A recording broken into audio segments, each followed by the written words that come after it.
Audubon 2456.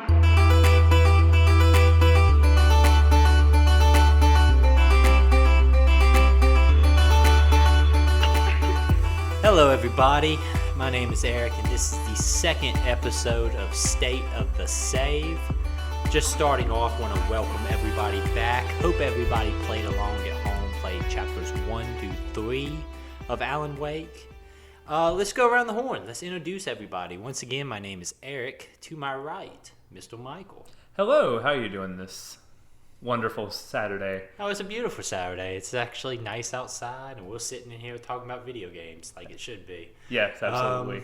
To my left, please do not drop the ball again, Mr. Nick. Hello, everybody. You guys broke kayfabe. This goes up on Wednesday. It's Wednesday today. We broke kayfabe. What We're a good already. Wednesday. Thank you for breaking kayfabe. This is a wrestling podcast now. You said a wrestling term. no. I get to talk about wrestling for an hour. No. First off, just doing some business up top. I want to thank everybody who listened to the first episode. We had a really great response. We are now live on Spotify, Apple Podcasts, Stitcher, Google Podcasts. God knows a bunch of other podcast apps that I don't think anybody actually listens to. Or if you do, you'll probably... Don't use Pocket Casts? I didn't know Pocket Casts existed until this podcast went live on it. We might be the only podcast on Pocket Cast. If That's so, good. yeah, We should number corner one that. podcast on Pocket Cast. But thank you everybody who definitely listened and played along. We now have an email, stateofsave@gmail.com. We want to hear from you. If you are playing along, you have thoughts, you have opinions, you have just you want to make fun of the way I say cyberpunk, send us an email and we will read it on the podcast. We'll talk about it and we'll start talking about some other stuff. We're also talking about maybe doing Discord. I think that's a cool idea. Let's just go ahead and do the round one. What's everybody been doing? Michael, what have you been doing? I've been playing Pokemon recently, Pokemon Shield specifically, trying to get everything set before I go into the DLC, which comes out in a couple weeks. Trying to get my team in order. I did a couple battles with friends and took notes on my team, trying to make sure that I am optimized before going into the DLC, in which the meta will change and my team will be obsolete. Who's on the bench? Who's on the bench right now? Let's see. I got a Cherim on the bench, which I thought was... I am a Pokemon relative newbie going back into it after a long time. I thought this Cherim specifically was Gigantamax, which means that when it turns big, it changes form. It was a sunflower. I caught it, and it was a pod. So I went, cool, it changes form when it's giant. No, that's wrong. It needs to be sunshine outside for it to turn into a sunflower. This is so far away from like Charmander that I can't even comprehend it. I do have a Charmander. Is there more than 130 Pokemon now? There is 800, but 400 is in this game now. 500 will be the total after the first DLC, and I think 600 will be in the second DLC. Just rough math, that's about 470 too many Pokemon. I agree with you. You need a Cubone and you need a Charmander. That's all you need in life. I was the one who liked, controversial opinion, I was the one who liked when they cut it down to 400 out of the 800. I was like, good. Now I might actually be able to feasibly collect them all. All is less now. All is less now. All is right with the world. You know, it used to be back in my day, the Pokemon was simple designs. One was red and black, or red and white, and then it's evolved into one that was white and red. It was simple designs on Pokemon. There was only like 100 of them. It was easy to memorize. Now Just for some perspective, I've played this game to completion, and I still cannot tell you what a Cherim is. So. This is not right. This is not my Pokemon. Other than Pokemon, what have you been playing? That's pretty much it, besides another game that we'll get into pretty shortly. I think I have also been playing another game that we'll be getting into pretty shortly. Really? Did it happen to come out 10 years ago? Because we might be thinking of the same game. No, it didn't come out 10 years ago. Oh, okay. It came out a little bit longer than 10 years ago. Oh, okay. Okay. Nick, you been playing a game that came out a little bit longer than 10 years ago? I think it's roughly 10 years ago. I don't know about longer, but... This is a great bit. Yep. I'm very proud of this bit. Other than Alan Wake, what have you been playing? Just playing some Apex still, and playing a new game Just came out last week, I want to say. Should have done my research, but I didn't. Minecraft Dungeons. Oh. Yep. Anybody else? No. No. I saw it. It is on Game Pass now. It is. That's where I'm playing it. It's pretty good. I have never played a Minecraft. So, right at the top, I have no idea why this game is married to the Minecraft license. Money. That and like maybe some leftover assets. No crafting in this game. Oh, wow. Half the name right there. That No, seems actually, like- let's get down to it. No mining in this game. What? That seems like a false advertising. What that Pretty seems. weird. It's like a action RPG a la Diablo. Oh, Ever wow. heard of that one? Diablo? Diablo. Yeah. I've heard of a Diablo. Yeah. Yeah, it's like a mission-based, not class-based. Pretty weird because that's like half of that game. But you just kind of roll around, clear dungeons. I know it sounds pretty bare bones, but it's one of those types of games that you play with friends and talk over, and it's actually very serviceable. I mean, that's what that genre of games is to me. Like, they did a Warhammer one. Yeah. That was like Warhammer Inquisition, I believe. Mm-hmm. And playing that game by yourself is extremely boring. But playing it in groups, it's just it's a time killer while you talk about other things. Exactly. I mean, does it have a story? Is it got a mission behind this, or There is is a story. It's not super engaging to me personally. I mean, they're obviously casting a wide net, going for younger and older audiences and stuff. Yeah. But the pursuit of that, not super what I'm into. But it's got some looting, some creature killing. I do like some looting. They do an interesting thing where while you're playing, you level up, get an enchantment points, what they call it, and basically in service of getting perks and kind of instead of filling out a skill tree, you're putting those points on your items that you're looting. Okay. So there's different rarities which have like different slots and stuff. So like I'm not getting a new sword. I'm making my sword better. Well, so there is a lot of that. There are different like classes of weapons with different stats and stuff. But basically, if it's a higher rarity, you're going to have 3 slots to put a enchantment point into with different perks. And instead of like making a weapon from the bottom up. It seems weird to stick the Minecraft license on that kind of game because, like, I know Minecraft is a fairly deep game. Like, you can do some really in-depth stuff in it. Yeah. But that's a game that, at the end of the day, is like targeted towards a younger audience. And to be like, hey, this is Minecraft, but there's no mining, there's no crafting. Also, it's going to be a Diablo-style game where you're going to be upgrading equipment. And I give kids are smarter than people give them credit for, but it just strikes me as that's going to miss its main demographic. And then people like myself, like I saw that game, and I'm like, it's a Minecraft game. I'm gonna keep on scrolling. If I didn't have somebody tell me this is interesting, I wouldn't have stopped on it. So it feels like that's a weird marketing decision at the end of the day.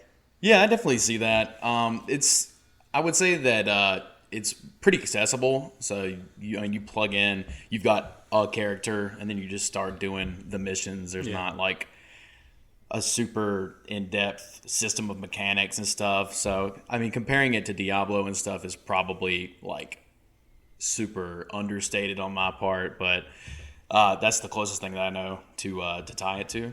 But yeah, That's. I mean, I'm glad somebody played that and can tell me what that is. Like, because like I said, I have no experience with Minecraft, and it's like I said, I saw that game, I was like, hey, it's one of those, and kept scrolling. But I'm glad that that's actually interesting. I feel like that would have been better served without that license tied to it.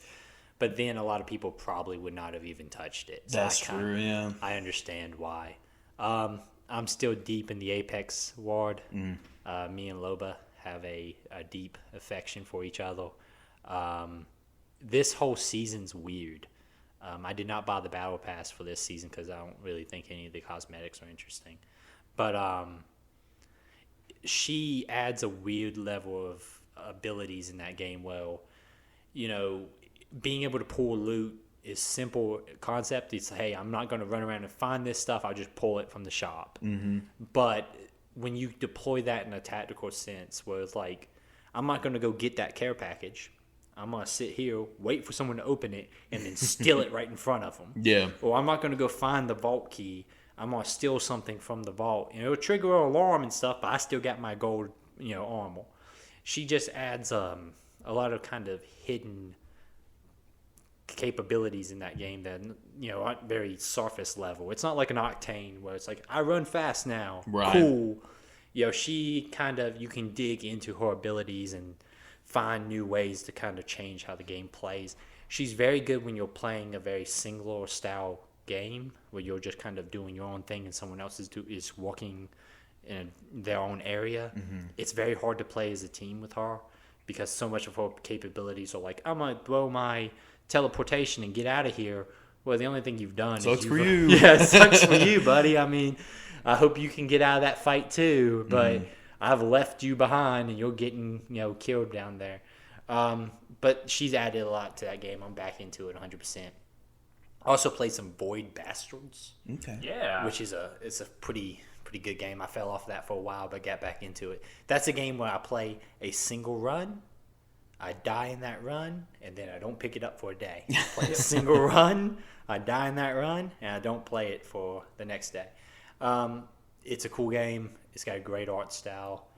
I wish there was more to that game. Mm-hmm. It's kind of you see all its tricks fairly quickly. Yeah. Yeah, when I played it, I was very confused on what the overall goal of that game was. I thought it was just to get to the 5th level of space. So I was like, cool, I did it. And then I got there and was like, oh, wait, this isn't the goal at all. I am extremely underpowered. I need to go back.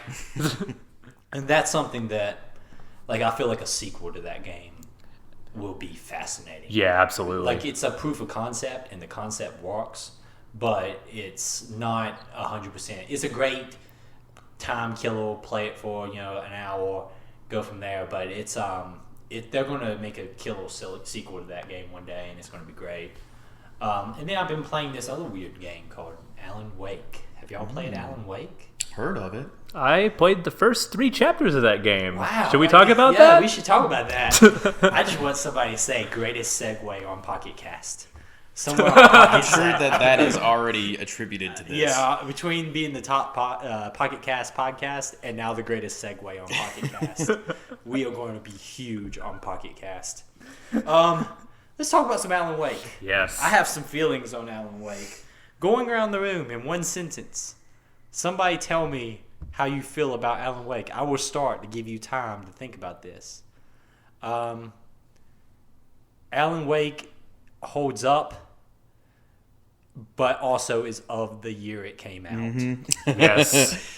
Michael, give me a sentence or two. You can do 2. I'm not gonna hold you accountable for your extra sentence. Dodging is extremely frustrating, but I'm still having a fantastic time playing that game.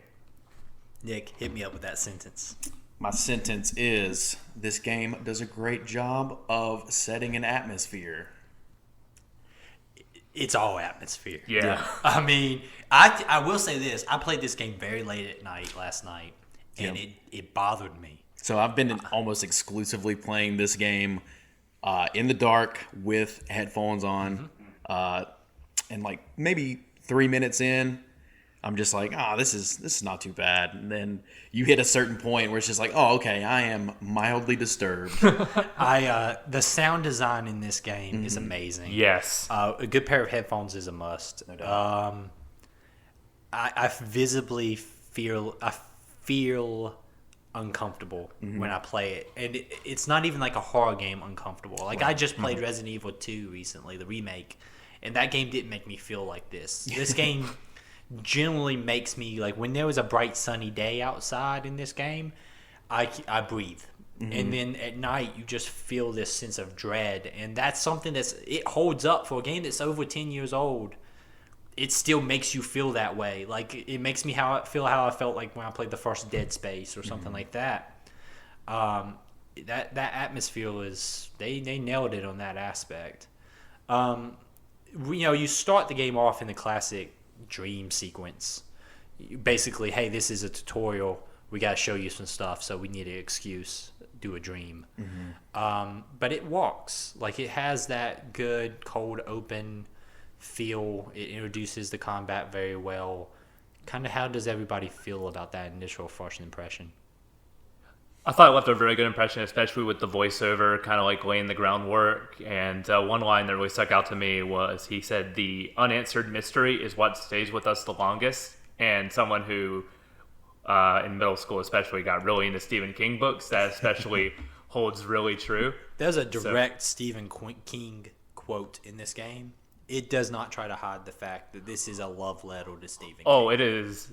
It wears it on its sleeve and everything. Like, from the radio announcer's name is Pat Maine. At first, at first I thought, like, oh, that's weird that they went all the way in Stephen King, and this Bright Falls place is not even in Maine. And then there was a guy named Pat Maine. I went, okay, they know. They at least acknowledge it. Oh, they are very aware. They might as well thank him in the credits. If he's not in the credits of this game, then they screwed up. Even the opening looks like a TV show with the Alan Wake logo and him with the flashlight. We're going to get into Alan in a second, but say what you want about Alan. He is a character. He is a real character who's got multiple dimensions to him and is better than a lot of video game protagonists are even today. A lot of them are, at the end of the day, even if they're good, stereotypes.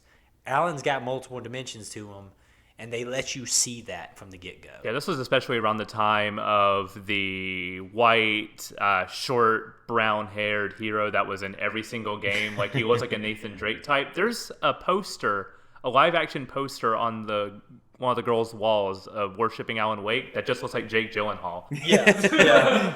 I mean, Alan from the box art looks like that. Like, he looks like your generic 2010, I am a video game hero character.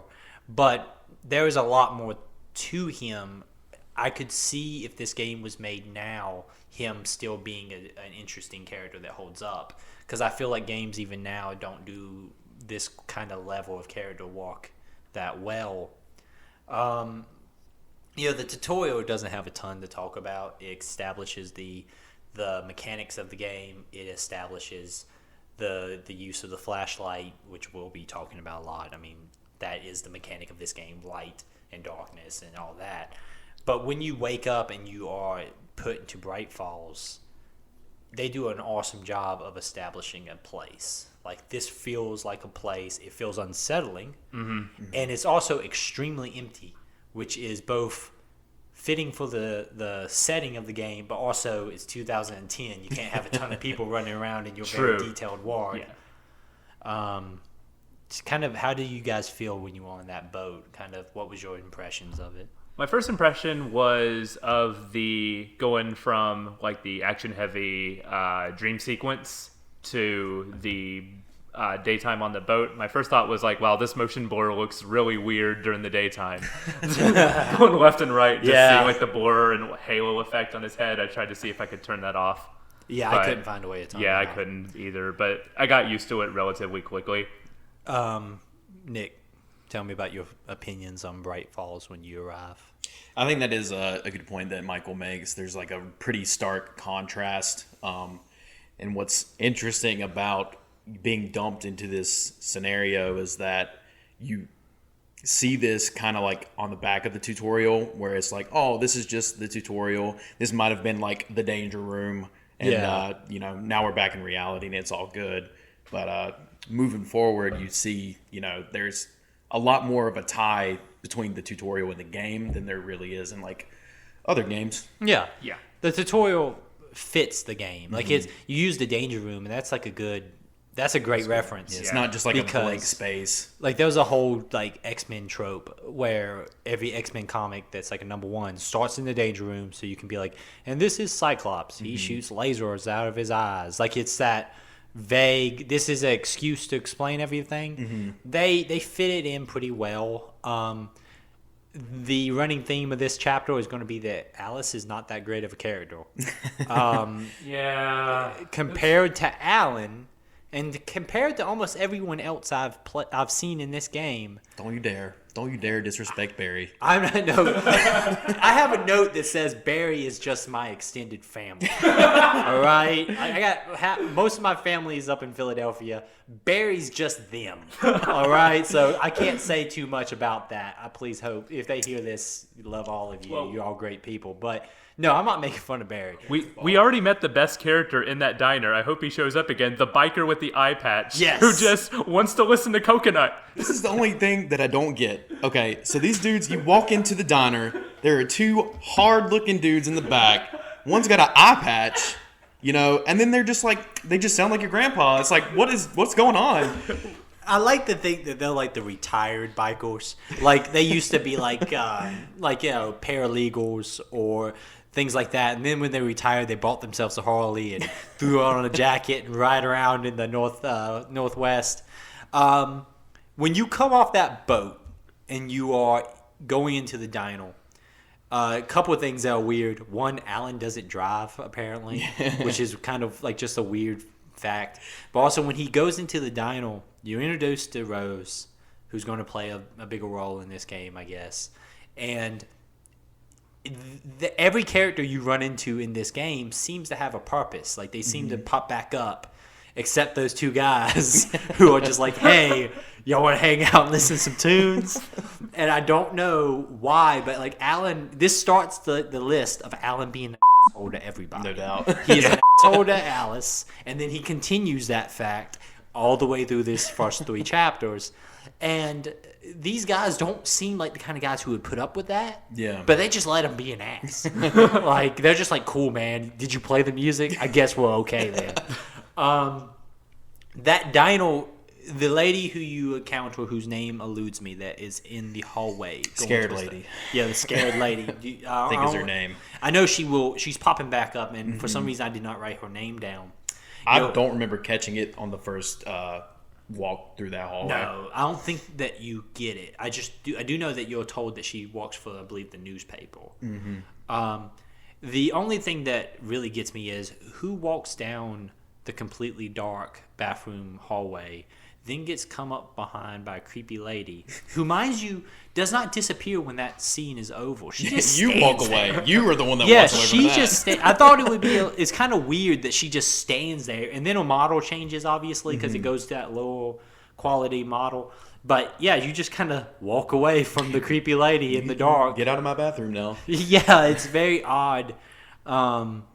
But that goes back to that whole time and place of daytime is safety. Mm-hmm. No matter what happens in the day, I feel good. I'm happy. The lights are on. I'm good. And this game can make a sunset terrifying. Because when that sun starts to go down, even if you're just talking to people, that feeling of nighttime's coming. It's going to get dark. I don't like this.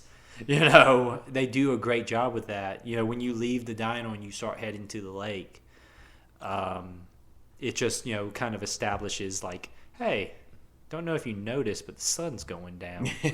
Might want to pay attention to that. Any other thoughts in that kind of initial sequence about the town? Not everybody start at once. Nobody? I just had a couple things going back all the way to the tutorial. There was a couple things that stood out to me. One, that the goal to get to the tutorial was the lighthouse. So I thought that would come more into the play of the actual game. I guess the end point of this game is, because I played this before, but I can't remember a thing about it, and playing through it really solidified the fact that I don't remember a single thing about this game from when I played it 10 years ago. But there was that, and there was the light calling you at the beginning has a voice behind it. So I have a feeling that light, we get into chapter 3, we do see him briefly again. But in chapter 3, I think we do now know it's the poet. It's the writer that he doesn't. Right. Yeah. It is kind of established. You're especially if you're. Is everyone reading the manuscript pages? I am. I have missed a few, and I don't know. This is just complete not knowing, but are some of them gated behind difficulty? Yes. Yes. Okay. Yes. And Gotcha. so I don't have them all either. Because Right. we probably should have done that at the beginning. What difficulty is everybody playing on? I'm playing through on normal. I'm also on normal. Okay, we're all on Same. normal. Yeah. Yeah, I mean, this is not a game I want to be hard. Yeah. Like, Yeah, I want to exactly. experience this game. I don't want to struggle through it. It's not that kind of game to me. And I'm not even gonna lie. I'll throw it out there. I'm dying in this game. I did not die in chapters 1 or 2. Chapter 3 we will get to, and that's where we might have to bleep some stuff. All right? First, this is my note about Alan, by the way. This is straight off my page from my note. Alan is an ass to the radio guy. Alan Look. is an ass to everyone. Alan is an ass to Alice. Bad Alan. That's just my notes on Alan so far. Pat Main does not know how to respect boundaries. No, he does not. So I'm down with that. No, yeah. Also, here becomes product placement. Let's talk about product placement. So far, we have seen, what is it, a sync navigation system that's Yep. in Alan's car. Yep. The car is a brand. I don't know what brand it I want to is. say there is a Lincoln on that Yes. ferry. I It's a saw a link. Ford in chapter 3. There's a Ford. All the batteries are energizable. Yep. We're going to just keep on going down this line because I'm sure he's using like a Verizon phone or something like There that. are 2 or 3 more that I just really struck me. This Yeah. game is not a good advertisement for batteries. You have to change those constantly. But they recharge though. They do You recharge don't use slightly. them intensively. I really wish it was one of those shake flashlights. That would be so so every time Alan's having to charge it, he just shake. Vigorously shaking it. One while of those reloading. old rotary ones with Oh, the yeah. crank. When Alan gets to the house, gets to the lake house, here's another Alan being a jerk. Does not get the bags for his wife. Makes her carry all the bags. Right. And also, like, I get that his wife is scared of the dark. You know, we are now establishing Alice has a fear of darkness. Mm-hmm. They beat you over the head with that over and over. Hey, guys, guess what? Alice is afraid of the dark in this video game, all about it being dark. But he does not get the bags for Alice. And the sequence in which you are walking around the lake house, even then, is kind of disturbing because we know darkness is bad at this point. So you see the sun starting to go down. The house is old. It's that classic horror movie, old house, middle of nowhere kind of thing. At this point, no electricity. No electricity. You're trying to figure it out. It's a rusty old generator. You know that's not reliable. But, that whole establishment of, hey, we are now checking into the house, basically. We are now arriving. It's a very natural, if you've been on a trip with a significant other, that's what you do. So it's a good kind of tone setter. And it does kind of set, like, hey, this is not going to end well. We all know that. One thing I caught inside the house was there's a poster in the cabin on the wall of like a Submariner.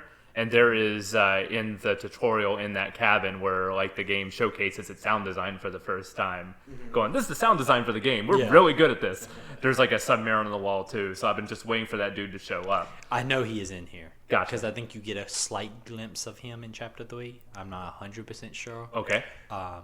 So I've not played this through to completion, but that's actually one of the first images you see in the game.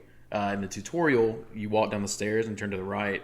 There is just straight up, there's this dude in a diver suit just right beside a QR code advertising their Facebook page. Son of a gun. And then also, don't know if this is, I'm sure it is intentional, but it's almost like overlaid in all of the videos that you come across on the TV, 4 dots, kind of like superimposed in front of the actual video you're watching.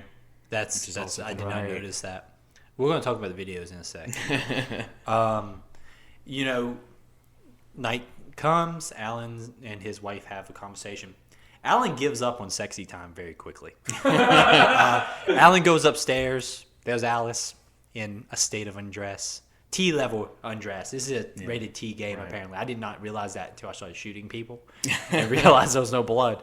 But he just gives up on it. He's like, hey, how you doing? She goes, no. He goes, okay. I mean, that's a man who's been Actually, married. good on Alan. But he's been married for a while. He knows what it is. Okay, cool. He might storm out of the room and do the high school shoulder bump, but he's not going to press this. No, yeah, he does a good job here, but then he straight up abandons her in that house and says, "I know she won't follow me because it's dark." And that's once again, Alan is an ass because he once again plays off of his wife's fear to get what he wants. He just walks out the door knowing that she's too afraid to follow him, and we were supposed to feel bad for Alan throughout this game that he's trying to find his wife, but that's not cool, man. Like, I mean, like, and the fact that he says it means that he's probably done this before. No doubt. He probably does the thing that my mom used to do when I was a little kid and shut lights off to rooms I didn't want to go in to keep me out of them. I imagine Alan like, I got to do some work, flips the office light off so she won't come in. I mean, I can see him doing that.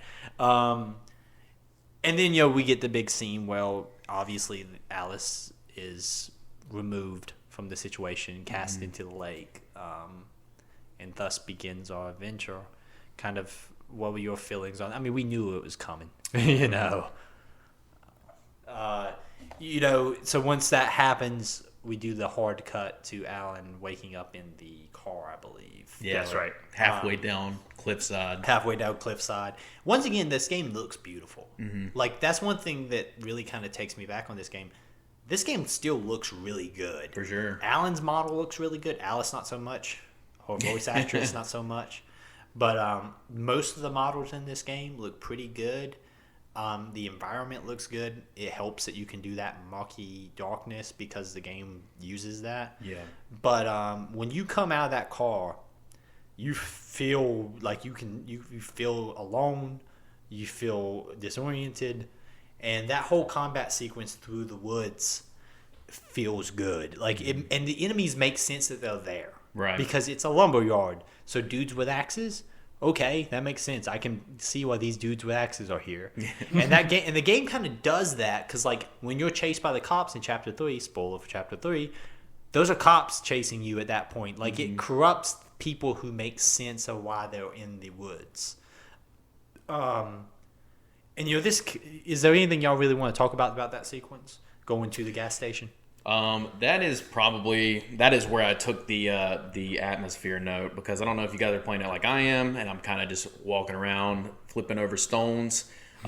You can tell that each structure in this game is a set piece.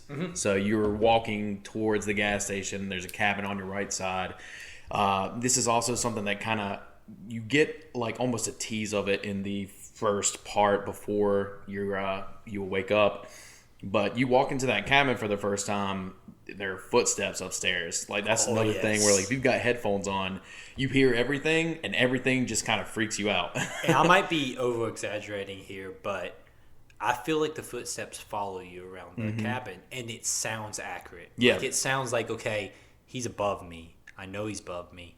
I'm moving throughout the cabin this direction. Yeah, you walk up the stairs on the right side, and you're like, there's a dude in this room. Yeah. And there's not. One thing, it goes back to the manuscript pages. One thing I want to really talk about those is they spoil things to scare you. Yeah, so you don't find them in sequential order. Exactly. And a lot of times they'll be like, and the guy swung the axe at Alan's head, nearly decapitating Alan, and you haven't seen a dude yet. So at some point coming up, a dude's going to swing an axe at you, and you have to live with that fact. Those manuscript pages are also good because they fill in character beats for background characters, like the bit between Pat Maine and Agent Nightingale. Like, Who the hell is Nightingale? I don't know. Like, some Fed. But he just popped. We'll talk about Nightingale in Chapter 3. I'm sorry I interrupted you, but I have he just comes out of nowhere. It's like, it's Agent Nightingale. Who's Agent Nightingale? I don't know who Agent Nightingale is. Does Alan know who Agent Nightingale is? No. Just throwing random author references at Alan. Yeah, it literally, like, I'll show you H.P. Lovecraft. It's like, okay, I read books too, buddy. I mean, Get out of there, Dan Brown. Yeah, why Dan Brown? But you're right there. And here's the one thing I don't like: the thermoses, the coffee thermoses. Why do we need some collectible that's just going to make me not want to go look for them? That's the first signpost to, this is a 10-year-old game. It's like a bunch of thermoses. And there's an achievement somewhere. For in this sure, game. that's Like, get all the 100% what it thermoses. is. This also feels like a remnant from the open world that they had going on. Between that and the bit, we'll get to it in Chapter 3 during the day, where you're driving to your destination and you're like stopping by these outposts and all of them have a parked car beside them. You're like, yeah, this was an open world game at one point. Episode 3 really shows that. Yeah. Like, they leave in some of that in Episode 3. The stuff at the lumberyard is just introducing combat. This is combat. Mm-hmm. When you finally get to the gas station, and I might be skipping some stuff, but that really establishes in this game, you are going to places, you see them from a distance. There's other points in the game you will look from a mountain and see that same gas station. Mm-hmm. So it establishes that it's something you would see in an open world game. Mm-hmm. Right. This is my direction I'm heading. There's a place here. It exists even if it's not my objective. Right. Naughty Dog games do that stuff a lot too. With The Last of Us, that was the whole thing. Like, we need to go and get to the hospital, and you see the hospital throughout the city in the distance. I always love that because it makes you feel like it's a ward. It's a journey. Yeah, it's a journey. You feel like you're getting someplace. It's not just a Call of Duty level where you're kind of railroaded into like a linear path. I'm just going down roads and things are happening to me. This is it's a very linear game. Like, you don't have a ton of places you can go, but I don't feel it because it almost doesn't make any sense for me wanting to explore, which goes to my conversation about the televisions. Mm-hmm. The television pops up. I get that this is a well-made, long-form thing. Mm-hmm. There is no way in hell I'm standing there and watching that TV. It is dark. It is terrifying. People are trying to stab me. Why would I sit for 30 minutes and watch a TV show? Explain that to me, somebody. Because they're awesome? I get they're awesome. That's fine. But if you told me someone's outside right now, Nick, he's got a sword and he's going to come cut me, but I could sit here and watch The Wire. I'm not going to watch The Wire. But what if The Wire contained semi-vague plot information that could be relevant later? It doesn't and matter. The lights are on. Oh, whoop-de-freaking do. The lights in this game go off. Let me Sometimes they pause cut this. the lights off. The lights are on inside. It's dark outside. Yeah, but they cut the lights off sometimes. Sometimes they have a save point right there. Right. And you run to it, and then the light just goes, psst. No. And it's just like, not today, buddy. It's one of my favorite bits. Yeah, and they do it a lot. Because that was like... Because the first time I really remember seeing that was when you're running from the cops. And it was I remember being a long time before a save point. So I was very happy to see that. And the light shatters, and I'm just like, come on. Just not today. Getting to the gas station, I instantly thought Resident Evil 2. Just played that game. Resident Evil 2 starts with you arriving at a gas station. It just feels the same way. It's just recency biased is all it is for me. But it introduces the sheriff. I also did not think I thought there was going to be a massive combat sequence at that gas station because there was a ton of lights on. And I was like, oh, this is a video game. Yeah. Big open area, lots of lights. I could see me using these lights for stuff. Yeah, pick up a couple flares. Yeah, I'm like, combat situation right here. Here we go. Nothing. Nobody there. I want to also say this may be your first kind of like signpost that more than just supernatural stuff is happening. Like, there's the first reference to time displacement. Yeah, you learn that you've been out for a week. Yeah. That you're missing a week. Yeah, the banner once you get there, that reveal is so good. Mm-hmm. And that goes back to this game being a kind of a smart game. Mm-hmm. Alan figures it out. Alan's not an idiot in this game. He's an asshole, but he's not an idiot. Like, he sees that banner and he goes, oh, cool. I've been out for a week. Something's wrong here. And he constantly does that throughout this game where he will be like, oh, I'm going to figure this out because you as a player figured it out too. Right. Like, if you as a player figured something out, Alan knows it too. Like, it's not that situation where in some fiction in general, like books do this a lot to me, where I'll be like, okay, I know what this is. Mm-hmm. And then it takes like 3 chapters for the guy to figure it out. Right. This is like, Alan's pretty smart. He's on top of things. He's going to know what's going on. Sheriff arrives, asks the common question, what you doing here in this empty gas station with this guy that I'm going to tell you, who I don't know his name, who owns this gas station that I'm pretty sure you just killed as Alan. But it's a solid first chapter. And all these names for these chapters are cool. Like this one's just Nightmare. Just chapter 1, Nightmare. And it fits. Kind of a play because there's the nightmare in the beginning, but also you have yourself slowly descending into like the darkness of wondering what's going on. So it's really cool. That's the end of chapter 1. Thoughts on chapter 1? Well, we also get the reveal at the very end that there is no island on Cauldron Lake, which is like, oh. Big deal. As it turns out. Kind of left that one off, didn't I? It's cool, man. Just a cliffhanger. Just a huge cliffhanger. Got entranced in that sweet song that was playing at the The credits, music dude. in this is great. Yeah. I want to use, like, I'll get a little playlist of the music so far, especially chapter 2's last song. Yep. That song is good. I want to find what that song is because it's a solid song. I listened to it and jammed out. For a while, you couldn't find this game on the Microsoft Store because they had to take it down because they had to relicense all the music for this game. It's great music. It's great music. Chapter 2, Taken.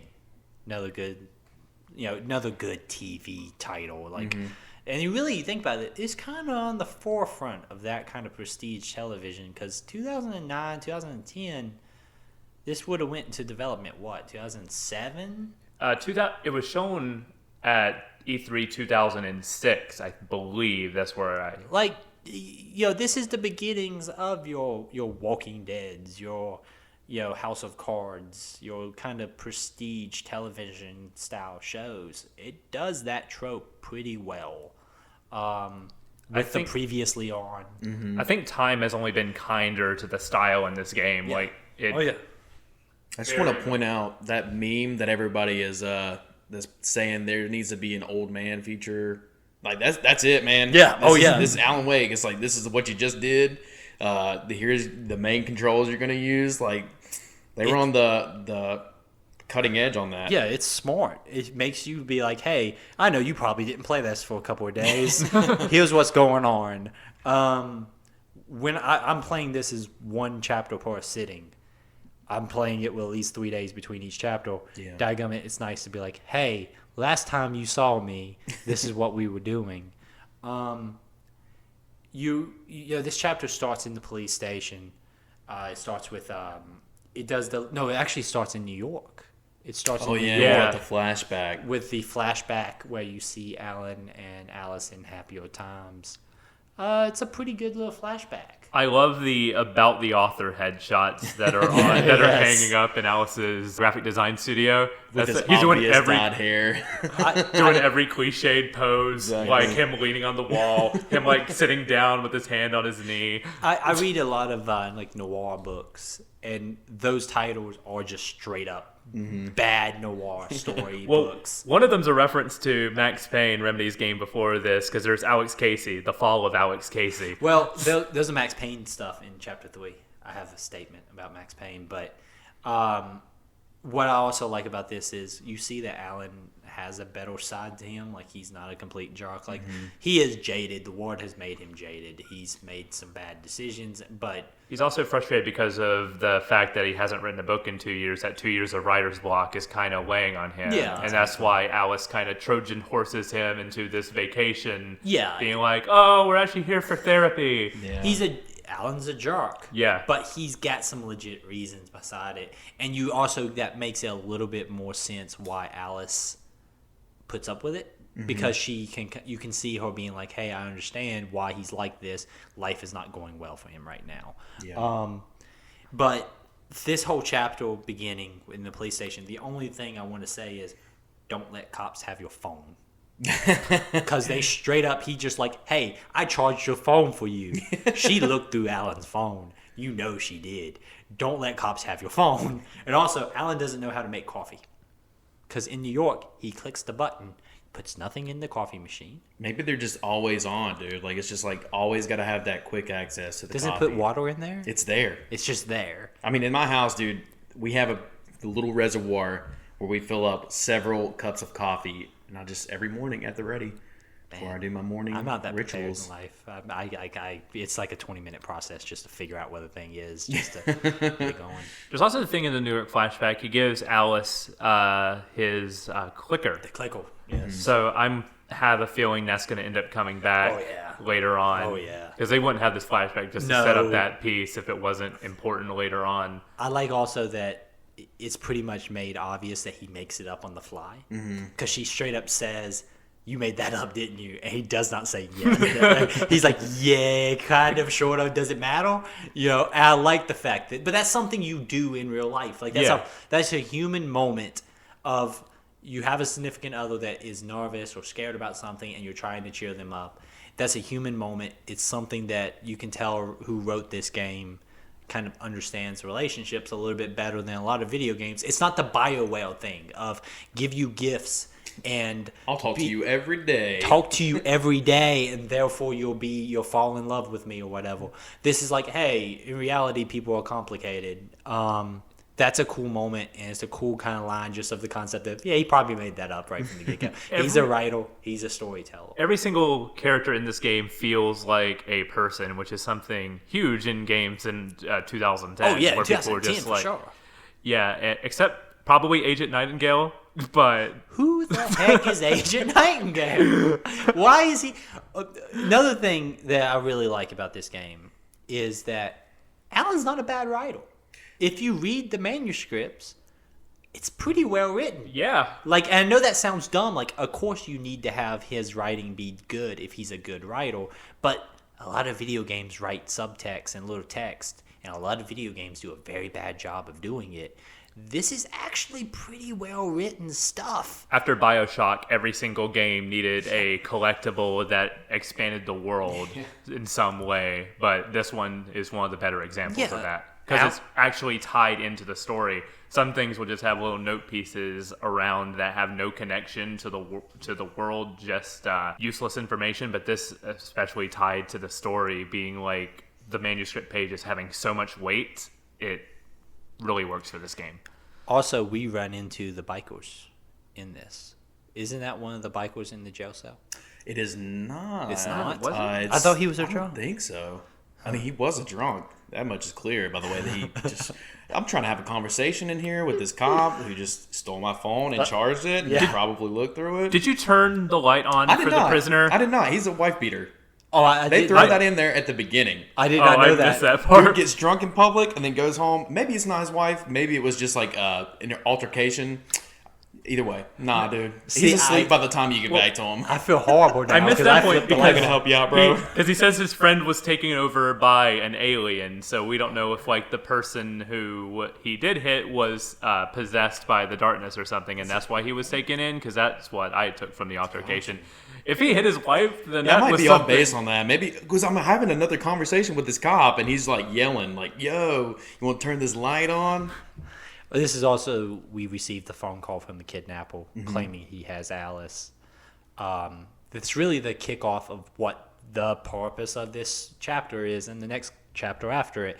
Got to get Alice back. That's Alan's goal. Alan doesn't really care. He knows creepy stuff is going on. He doesn't know what it's about. His job is to get Alice back. In a lot of these like psychological thrillers, like there's always bigger stuff going on, but a clearer goal for the hero that we can relate to, because we don't understand everything that's going on. But like if his goal from the beginning was like, I gotta quell the darkness, we wouldn't care anything about this. But I think that's what is really honestly important about this versus other similar situations, because like in every game there's always a point where I'm just like, in real life this is where I type out. Like, I'm not going to Lover's Peak in the middle of the night, bro. Like, it's not happening. Well, it justifies why he makes bad decisions. He's trying to get his wife back. And that's a problem with a lot of video games. Why would you do this? Why wouldn't you turn away? Why would you not just leave? Yeah. And here, he's got a reason that's keeping him here. Yeah. He's got a reason why he can't go to the help and get cops to help him. Because he knows they'll just say you're crazy and you killed your wife. Like, he's got legitimate reasons why he's the only one doing this. And then he gets his sidekick, who storms into the police station Yes! in glorious fashion. Barry, who is the biggest walking stereotype of us big city slicker in the world of stereotypes, but Barry's great. They build him I up like so Barry. much, and he lives up to the hype because they're like, "Oh, Barry's calling again. He called you like 10 times." And then when you finally meet this character, you're like, "Oh, I get it. I understand this guy." When you read the manuscripts that reference Barry, that's Barry. Alan knows who he's writing about in that book, and Barry arriving is great because now Alan has somebody to talk to. You know, as a story point of view, he has somebody who can go with this journey with. It also gets you out of the police station. You know, it makes sense. Hey, I'm your representative. He's not a lawyer. I mean, I don't know why he walks in and acts like he's a lawyer, but it's just like oh man, your agent's here. I guess we gotta let you go. It mean, struck it's me just as part of this his isn't the job. first time that Barry had to step in after he punched a guy, Yeah. too, because he just lays his fist into the face of Dr. Hartman, Yeah. who reminds me so much of the creepy doctor dude from L.A. Noire. Yes, for sure. You know, when Barry and you are leaving, I like the fact that, like, okay, we gotta go find a place to stay. You know, like, this game does a good job of treating its characters like human beings. So, hey, what's the problem when you're out in a town you don't live in? I gotta go find a place to stay. And your previous Airbnb disappeared overnight. It never was there. And apparently never existed. Yeah, never existed. The lodge is a cool place. This is when the game really creeps me out because this reminds me of a place that I have spent a lot of my childhood, which is, I think this, if we're thinking of the same place, Nick also knows what I'm talking about. Yeah. And because of that, it makes me extremely uncomfortable even beforehand, even before things are going on. Once again, sun's going down. You're aware of the sun's going down. That's where you're starting this adventure. And we're introduced to Rusty. We're introduced to the dog. We know Rusty ain't making it out of this, but I do like the fact that Alan's kind of forced to go out that night because the kidnapper sets a time. It's midnight. Alan doesn't. You would know that Alan would not go out at night if he didn't have to. Yeah. It makes sense that he's having to, and the collapse of the lodge is very subtle if you look at it because the first few cabins you go by, nothing's wrong with them. Yeah. Like, you know, everything's okay. There's a TV in one of them. Yep. But kind of as you progress down the road, heading to the lookout. Or at that point, you're going past the lodge. Yeah, things are falling apart, and instantly we know, okay, dark entity is here. Kind of, what's your thoughts on this? Who's going to take care of the dog now that Rusty's gone? I think about that a lot. In my notes, it says, okay, we know Rusty's dead. What about the dog? Also, that bear is gone. Are you talking about Bucktooth Charlie? Yes. That's a mammoth. But no, there's a bear also in that lodge. Oh, yeah. And then there's It's also gone. signs Yes. that post like, yo, bears are out here. So yeah. I'm like the whole time being like, I'm gonna fight me a bear. And if you would have put money down right there, you said, Eric, what are you gonna fight? I'm gonna say Demon-possessed bear. A demon-possessed bear. But this whole section's cool. Rusty's dead. Makes sense. This whole environment's cool. I like the fact that there is justification for not going back and getting Barry. Just like Al was like, Barry's not going to make it through this. Barry, just stay inside, keep the diagram lights on. I'll go do this. It's a lot of combat here, but the world still looks great. The environment still looks great. Once again, we're going to a destination, and it feels like you're going to a destination. And that's what this game does so well is you feel a place, and you feel like you're in a place. Other thoughts on our way to meet the kidnapper? I'm going to throw out my first qualm with this game, which is I do not like the mini bosses. No, the mini bosses are bad. They're just, it's like time consuming in a way that I feel like is not necessary. They just zip around. Yeah, especially since there's always the mini boss, but you also have like enemies coming out of the Ads and shadows that throw stuff at you. And since the game is so dark, you can't see what's being taught. You hear that little like whoosh, but If there's not like a Pavlovian like dodge when you hear this, it's going to end up bouncing off your head in the most comical way. At this point in the game, I think it's just because I play a lot of shooters. Alan's like a dead shot. Like he's just popping full. Yeah. And the mini bosses are bad. They are bad. I'm gonna say a crazy statement. There shouldn't be that much combat in this game. I agree. Yeah, I'm with you on Like that. most of the fear should come from the atmosphere itself, not from I didn't hit X at the right time. Yeah. And in Chapter 3, you see a lot more combat. Yeah, you do. In this game, in my mind, combat should be limited. I should fight a couple dudes, and I should know why they're there and who they are. Yeah. Worked better for me in Chapter 3 because that's when the darkness starts to get stronger, and then you see like the possessed objects like more come into play. So I thought that helped make the combat more tied into the environment itself rather than just being like, we need to put obstacles here. Otherwise, you're just walking a linear path to a destination. There is also, the game stops doing the zoom out every time an enemy is there. Which You is, will just get sucker punched sometimes, man. There's a dude in the tree. And I knew that I was approaching that tree. I'm like, there's a fool in that tree. And sure enough, there was. But he sucker punched me. Yep. And bam, I'm like half health. Yep. As you're going through, you're armed. You have like a shotgun at one point in this whole part. You're armed. The first time this game kind of starts removing things from you again is when the kidnapper has a firearm. You run into the kidnapper for the first time. You have nothing but light, and he has a gun. It's a cool sequence. That guy's not a dead shot. No. That guy sucks. Alan will drop a fool in a shot. 3 rounds, it's done. That guy misses. Yeah, that guy misses a lot. And you're just stuck with a flashlight. And my favorite Dropping thing flare is after flare, just putting this little pile here. The flare doesn't even... See, I wouldn't have an issue if the flare did the same thing that the flashlight did, but it does it so slow that the only thing that you really get out of it is they back up. The button prompt says why to throw the flare, but he just drops it. Right on it. Yep, on his person.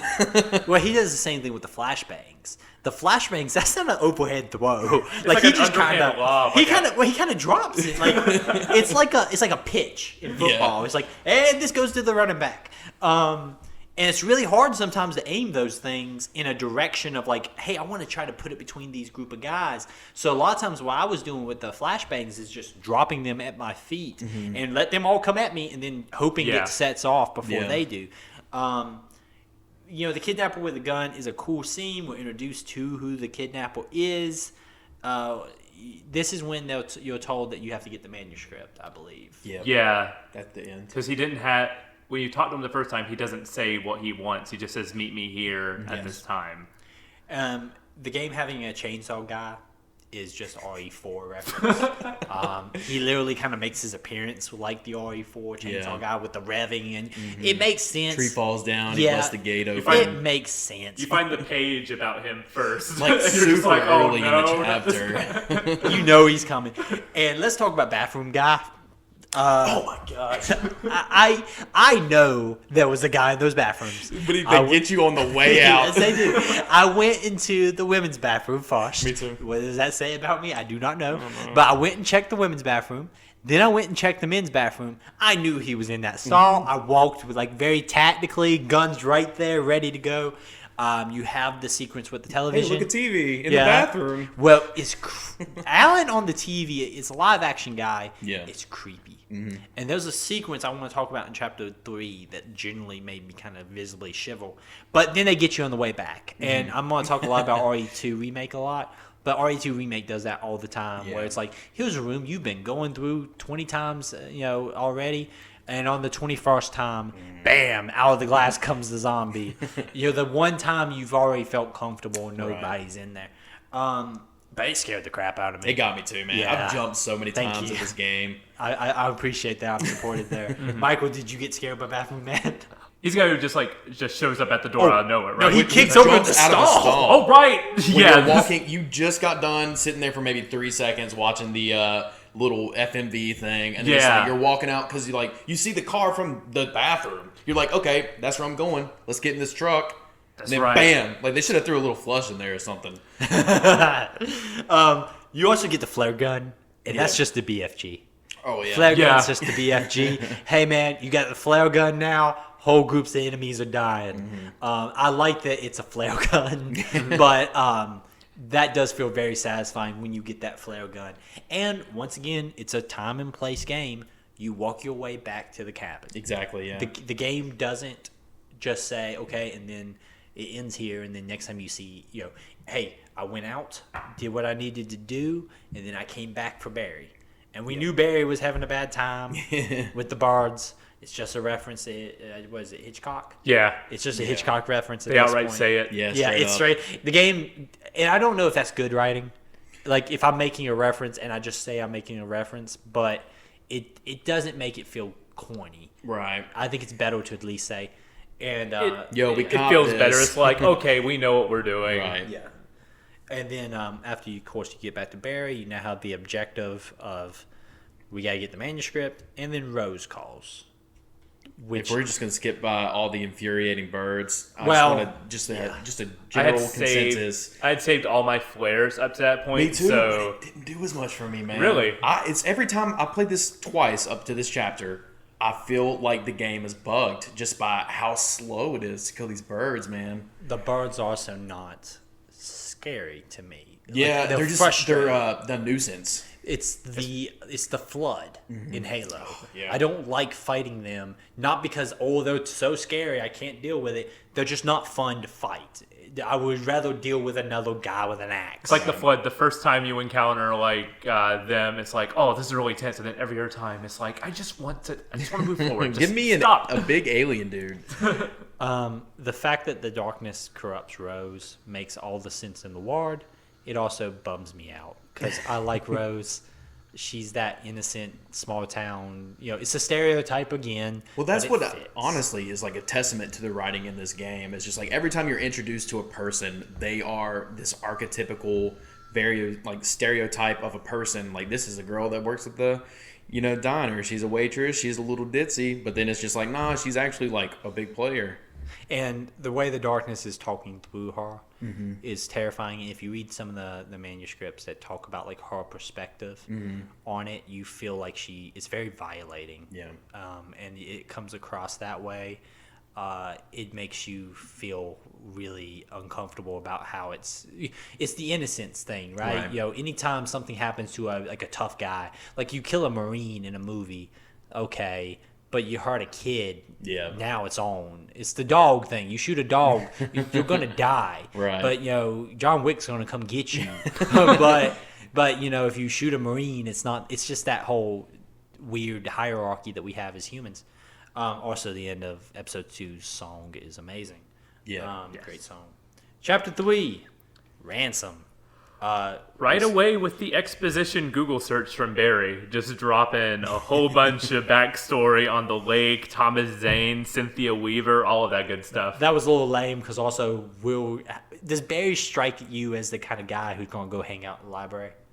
Like, Barry to me is like, if he didn't Google it, like, why somebody else should have explained that. Barry doesn't strike me as the kind of guy who's like, yo man, I went down to the library. It would have made more sense if it was Rusty as you're walking to there. He was like, Cauldron Lake, let me tell you about Cauldron Lake in the 70s. If you've ever met a park ranger, they love talking about parks. Yes. That's it, dude.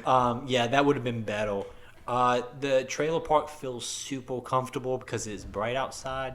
It has a hot dog stand. Explain to me why a trailer park has its own hot dog stand. Know your demographic, bro. But is there a big enough market there? Like, yes. hot dogs are cheap, man. But I'm if just we're talking about gonna in go general. Full flooded with like, weren't just these are poor people. No, hot but- dogs like. No, I'm not even talking about that. I'm just saying, like, in general, what neighborhood has its own hot dog stand? The best neighborhood. They weren't just hot dogs. They had many options. Like if you looked at there, they had the Cauldron Lake chicken legs. They had That's like there's 8 It's houses. awesome. It's like a Renaissance fair.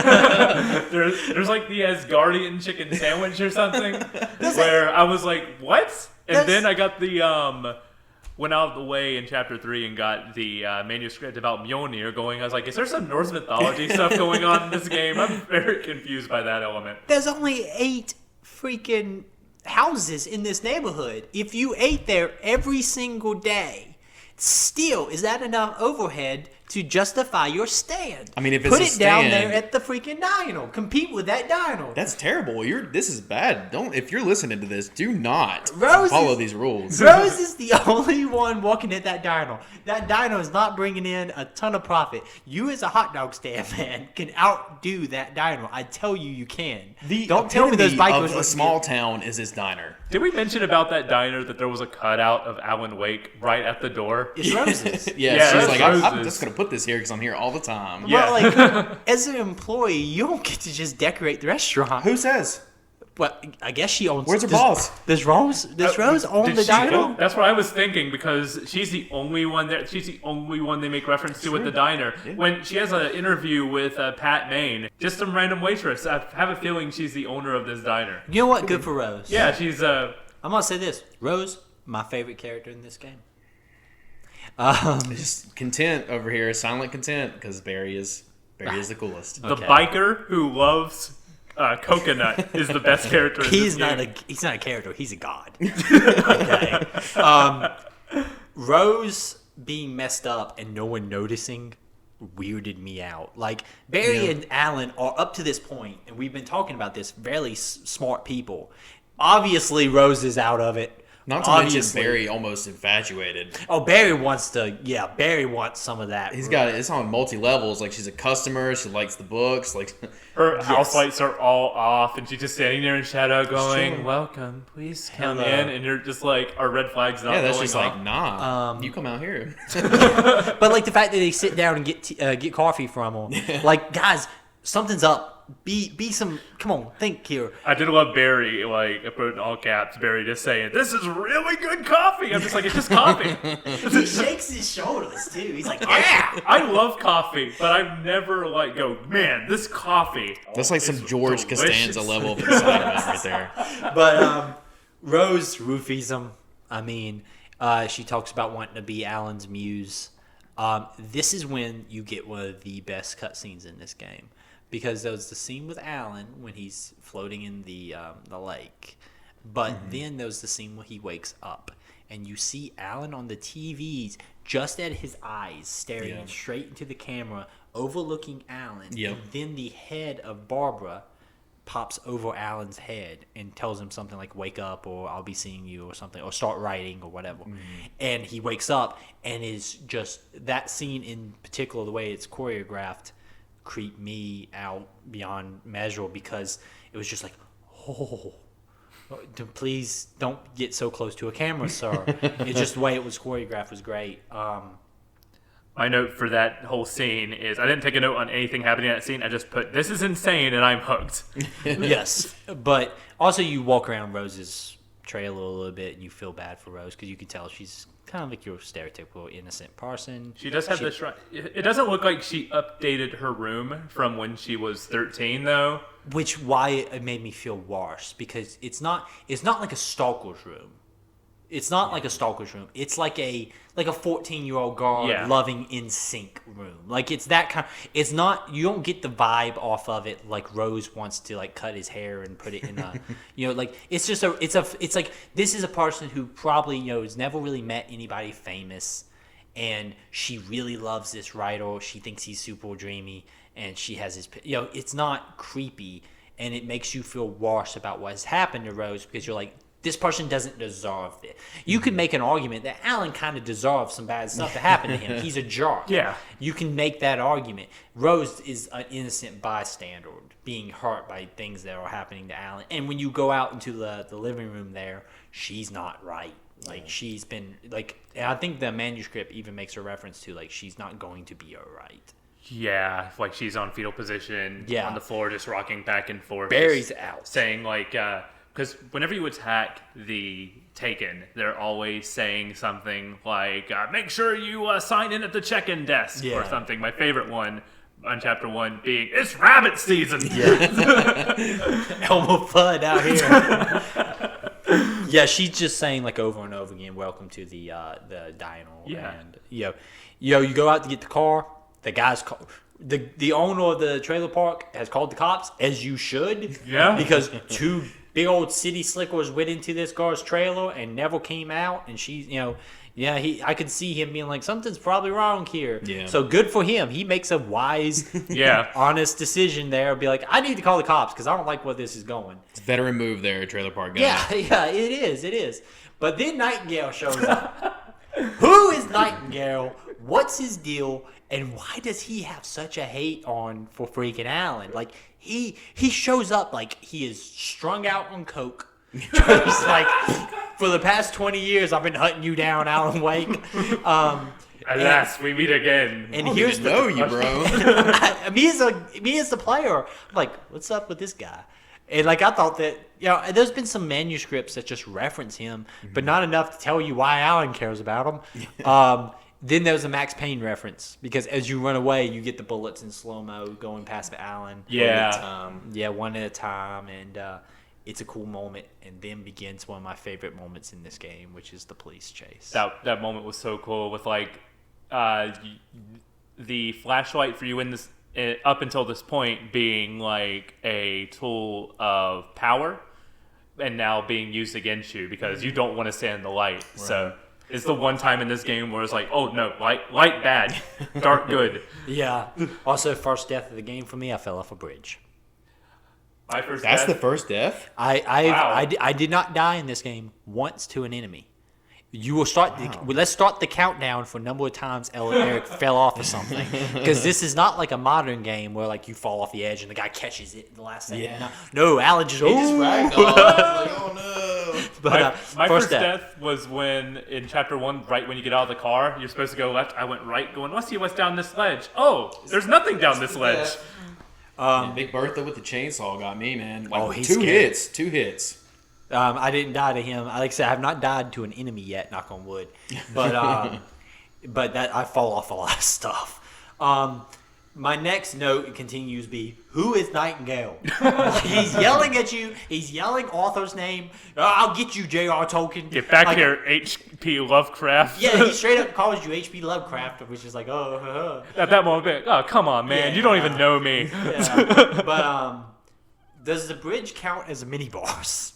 Because now we're fighting inanimate objects. Oh, no, we also missed the cops are getting taken out in the darkness. Oh, yeah, the part where the birds take down the helicopter was, like, insane, where you're like... There's a moment where you're like, wait, is the darkness helping me?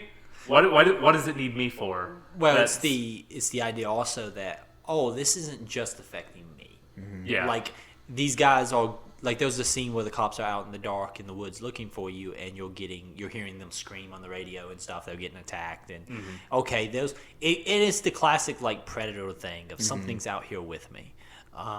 It's a cool moment. It's a cool scene. Then you fight a bridge, and I'm gonna tell you right now, nothing's lamer in this game than fighting inanimate objects. I don't like that at all. How do y'all feel about fighting a bridge? Because it's kind of dumb. I died twice on that bridge. The first time because you're just running straight, and the first time something falls, it doesn't break the bridge, but the second time it does, it creates a hole. And so you have a jump button that you barely use. So you're like, oh, this is finally jump button's time to be relevant, and you make it halfway across, and then Alan just falls like a brick into the chasm. Also, Alan needs to work on his cardio. Because Alan will get like 10 feet and be doubling over. Yeah, I mean, all throughout this game, there's moments where I'm like, man, just suck it up for this moment. Just keep rolling. Fight or flight hasn't clicked in for you once at this point. Maybe he's just like so overcharged, man. It's just been there since the beginning. He's always wearing that jacket. It's hard to get your arms. You got to get your arms in full 90-degree swings. We also fight a truck in this point. We fight a truck. We continue to fight inanimate objects. There's some really good moments in this. This is a lot of combat. Yeah. There's moments where you fall into a building at one point just to be surrounded by enemies. Like it's a lot of that. We survived the police station, the police chase, to what you would think would be the end of the chapter. But instead, we go straight into the kidnapper calling us while we're running from the cops, setting a new rendezvous point. Obviously, we do not have a manuscript. At this point, also, Alan's starting to realize the story is,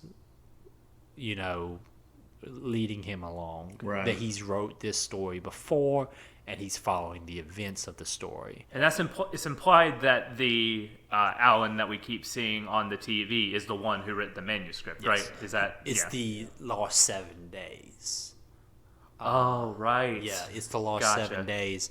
We also are starting to learn about the original owner of the house. Thomas Zane and Cynthia Weaver Oh, okay. was a name that Barry flew out, but also Barbara Jagger. Yeah, I believe Barbara is the woman in black. Barbara's the woman in black. Yeah, that's right.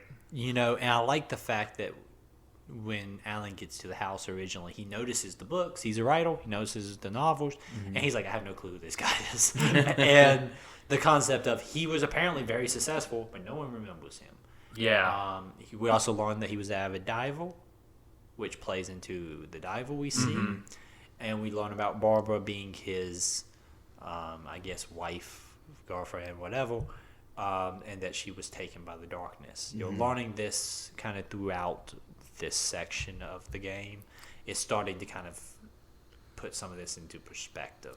Feels almost like a supernatural version of Misery, Yes. where the writer gets held hostage by someone who's making him write a better version of the story. It feels almost kind of like that. Well, in and some also, regard. you know, he says this a lot, that he wrote a crime story that's turning into a horror story, as because he has an unknown editor, that's constantly making him revise the script and be, different and darker and scarier. And I like that because it plays off the fears of a writer, this out of control story that I have that is being taken from me and being twisted and turned into something that's not what I want it to be. And that could kind of explain characters like Nightingale, because that's a crime story character being corrupted and twisted. Oh. Like, he's a crime. It makes sense that Nightingale would be there in a crime story. And now I might be overreaching here. Some connections are lost because the story's being changed. Where maybe Nightingale would make more sense in Alan's first draft. But now this is draft 40. Barbara's changed the story so much, Nightingale's this fallen piece that doesn't make sense. I might be overreaching. That might be me thinking too much about it. But that's something that I kind of was thinking about, that those plots that are being dropped. And we see this with the Kidnapper. Kidnapper doesn't have Alice. And it's almost like, But he's even referenced in like the subtitles as the kidnapper the first time you meet him. He's this idea of the story's being changed. So Alan is losing control of the story. The kidnapper would have Alice in Alan's story. But in Barbara's story, Alan's not going to find Alice. So she's kind of modifying the story on the fly. And you start to see that, and you start to see the pulls, the twists and turns of Alan and Barbara's kind of edits throughout this whole sequence. You get to the radio station at the end of this, and one thing that bothered me was the radio station's in the middle of nowhere, and the front door is unlocked. Why? Walk right in. Walk right in. Nothing else is unlocked. All of the other rooms are locked, including the room that leads to Pat Main's recording studio. Yeah. But yeah, the front door is just wide open. Yeah. I think that's also one of those weird, convenient things, because if you remember back, like you walk through a lumber yard, you have access to all these like areas, and then you get to the gas station that's closed, and that's everything there is free reign. Alan does make statements, like he says, why is there flashbangs here? Yeah, that Or why is this is not standard power company equipment. Right. And you could see almost like maybe subconsciously Alan writing in help. Like, okay, if I'm living this story, I need something to fight the darkness. So in this scene, Alan rounds the corner and there's a flashbang. It makes sense if you think about it, because Alan's writing himself a way to get out of it.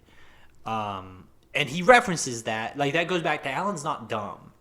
And he's like, this doesn't make any sense why this is here. And like, as a gameplay perspective, it makes sense. You need something to fight with. Exactly. But it makes sense, the idea of like, hey, I'm writing this story. I know that darkness is my enemy. I'm going to write ways where Alan finds things to fight the dark. it's a smart design choice, and it's also a smart story choice. The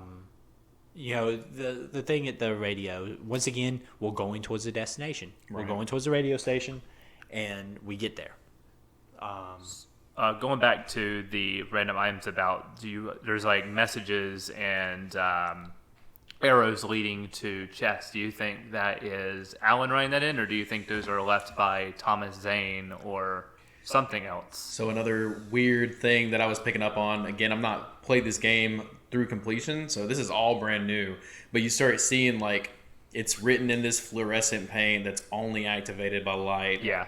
So there might be a weird combination between those two, because you also hear like a breathing whenever you even mouse over it. Sound design in this oh my lord, sound design in this game is great. It makes you Alan reacts to things in a natural way, but the ward also reacts in a natural way. It's just smart, and for that, like that with the breathing, which just sounds just like somebody breathing through a respirator. So on the one hand, you're like, is it the diver? And then on the other hand, it's like, who would think to hide this but only be revealed by light? You know what I mean? Is Alan the diver? Blows everyone's mind. I don't know, because I can tell you right now, I don't remember any of this. It's like the first time I played this game, and I'm having a ball. Don't get me wrong, I love this game. It reminds me, I'm like, why haven't I been playing this game? But the stuff where Alan once again escapes the radio station. We now see somewhat like left over from the open ward, because does the trip during the day, Alan makes a statement like, I've never been so glad to see the sunrise. Classic Alan. Classic Alan. I guess this is day 3 of this adventure. Like, it's kind of missing hard to tell, right? Yeah. But it feels like it's been about 3 days since the car wreck. Yeah. Just looking at like from a timeline. This is an open ward that you're driving through that's been cut. Yeah. Like it's nothing in it really. There's some stations you can stop at and go up and listen to the radio. But you can tell like this is like, man, we did all this walk. Let's let them drive through it. The biggest issue I have is you go to the location that you're supposed to meet the kidnapper in, which is like an old mining town that's been turned into a museum. You go into this room and you wait.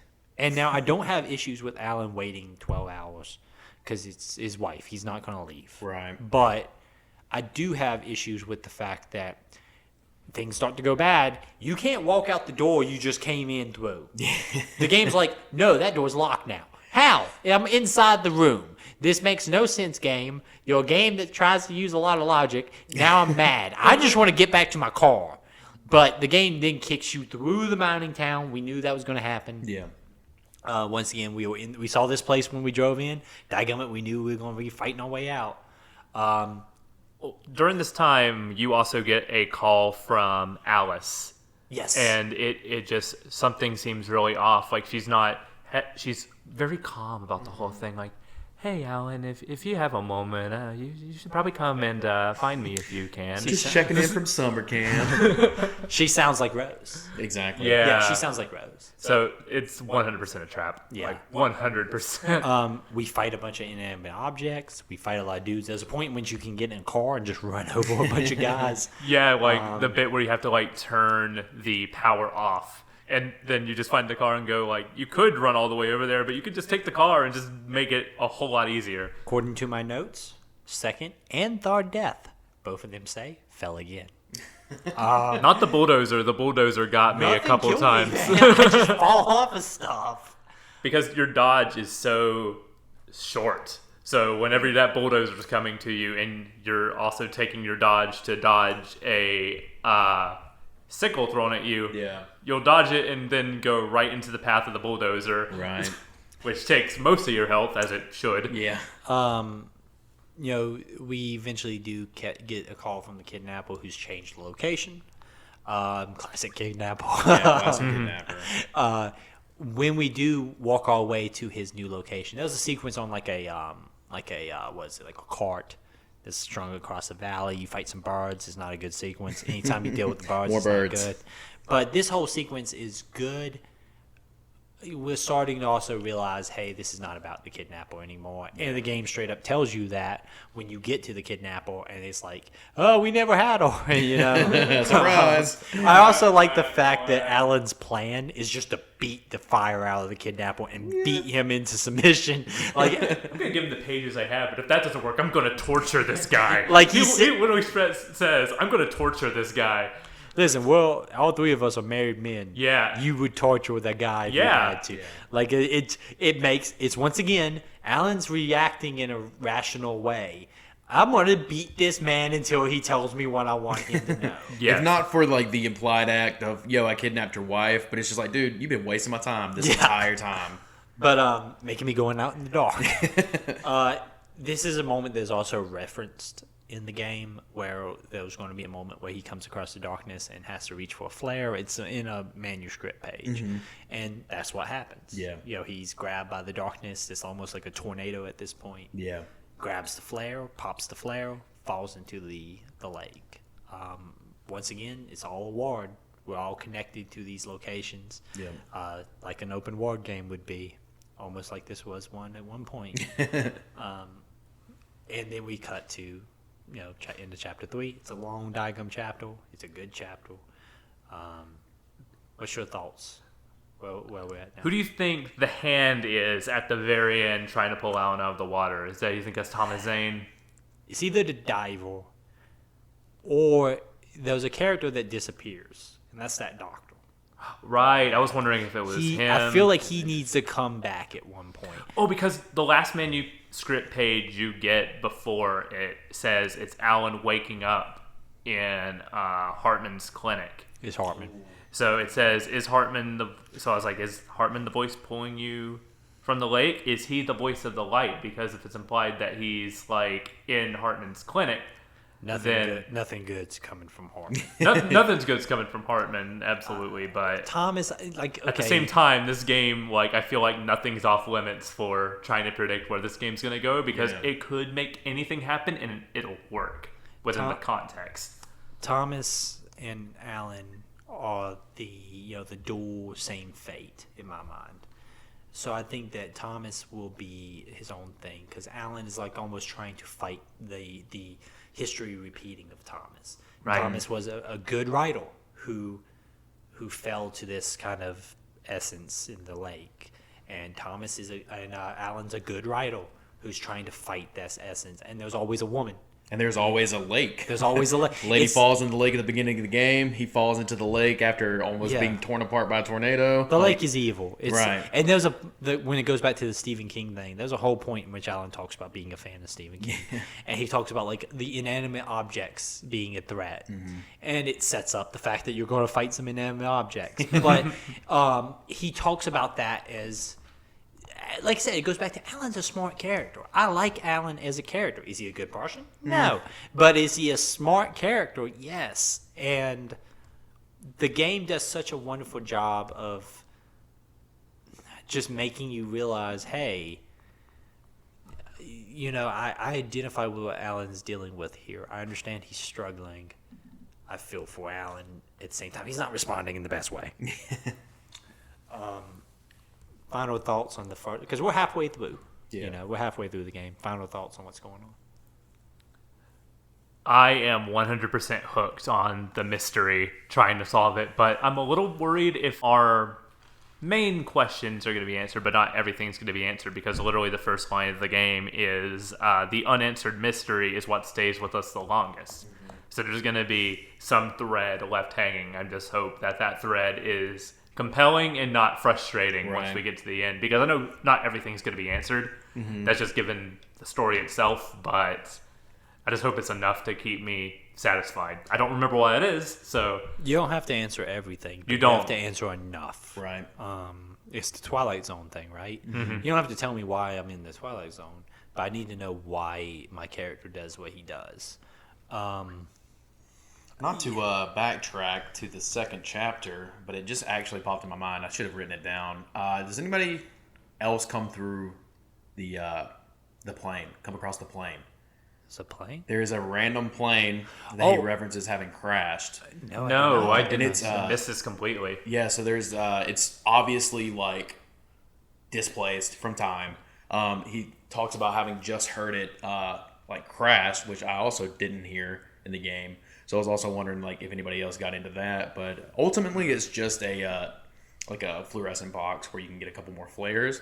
But there is it's just in disrepair, seemingly having been there like a crane like under the overbrush and stuff for countless years. I missed this almost. completely. Yeah, I was just like, whoa. I missed that completely. Yeah, that's crazy. That's chapter 2. I need to go back and like look for that. It's interesting because I did not see that at all. Me neither. Yeah. Some of that goes back to I try to play video games like I'm in the game, and so like I gotta get out of here, you know. So sometimes in horror games, especially, I will pick up on detail. Like I love people like I check all the Easter eggs in this scary game. Yeah. Heck with that, man. I'm getting out of this house. But go ahead, Michael. I think you're bringing up some photo evidence. No. I was going to say one part where you're like, I need to get out of here, where I stayed and lingered was the room where you see the written images, and they're implied to be written by Cynthia, Thomas Sane's significant other. And she just has like, I miss you, Tom. Tom, you talk to me on the TV, Tom. And it's just written all around this room. Yeah, I saw It's that. also Very creepy. written in pretty similar fluorescent paint. So, is she the one writing the messages? Could be. Were those messages originally written for Tom? Could be. That we're finding. Could be trying to lead Tom out of the cycle that Alan's in. I mean, I would love to see what people think about this game. There's because- probably write-ups and theories of it. Yeah. Again, but we don't have all the answers yet. We're still halfway through this game, so Right. there's still a lot of unanswered questions that should be answered by the end of this thing. Which is why we need to hear what you have to say. See that segue? Yay! No, but we would actually be interested if people want to send some stuff into stateofsave@gmail.com. Just talking about what you're thinking, what you're seeing. We're obviously not reading any fan theories or I'm not going out of my way to look at any of the questions. And like I said, it's been so long since I played the game. Literally, I remember none of this. Me neither. Not a bit. I must have flew through this game. At the point in time when this game came out, I was buying and playing a lot of video games, and I don't think I appreciated hardly any of them. I was just like, haha, I got money because I'm single and don't got bills. Especially that was like the boom of GameFly, so it was like there's a turnover over there where you get value. Yeah, I rented this from a Family Video back when all the Family Videos were still open. And, RIP.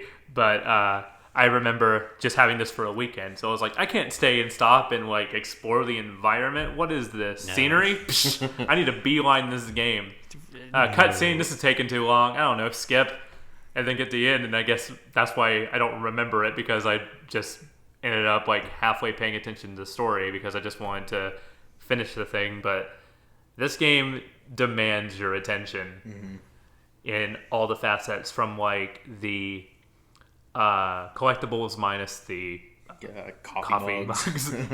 Just a couple of little things if you like this kind of feel to a game or a ward. Revival is a good comic series that also hits this similar kind of vibe of the small town creepy things going on vibe. It's like kind of gives a Fargo type of it's this game is a direct ripoff of Twin Peaks. yeah, for sure. Twin Peaks, Twilight Zone, all these things are in the similar vibe and feel. We're going on almost an hour and a half now, so let's go ahead and wrap this thing up. First of all, thank you guys for getting together today and us talking about some video games. Once again, it does a huge service to us if you follow us or you subscribe on Apple Podcast or Pocket Cast or whatever, number one podcast on Your Pocket chosen Cast. obscure podcast app. Yes. But following on there, positive reviews on there really just help us get visibility. It just helps us get visibility and get the voice out there to more people. If you are playing along, please do send an email to stateofsave@gmail.com. No the in the email address. No. It's just state of save. State of Save. There was a mistake made. Stateofsave@gmail.com. Send your emails there, and we'll read them on here, talk to everybody. I know several people who are playing along with us, which is very good because that, it just exposes this very good game to more people. Also, like I said, next time we get together in 2 weeks, we'll be finishing up Alan Wake. We'll be talking about the last 3 chapters, and then we'll also be giving away our next game. We'll be talking about that, which is exciting. Once again, this has been State of the Save. Say goodbye, Michael. Goodbye. Thank you. Say goodbye, Nick. Goodbye, everybody. Thanks a lot for listening. I'm just proud that neither of you went like, goodbye, Nick. Yeah, I was just happy you did do that. Y'all have a good one. Thank you.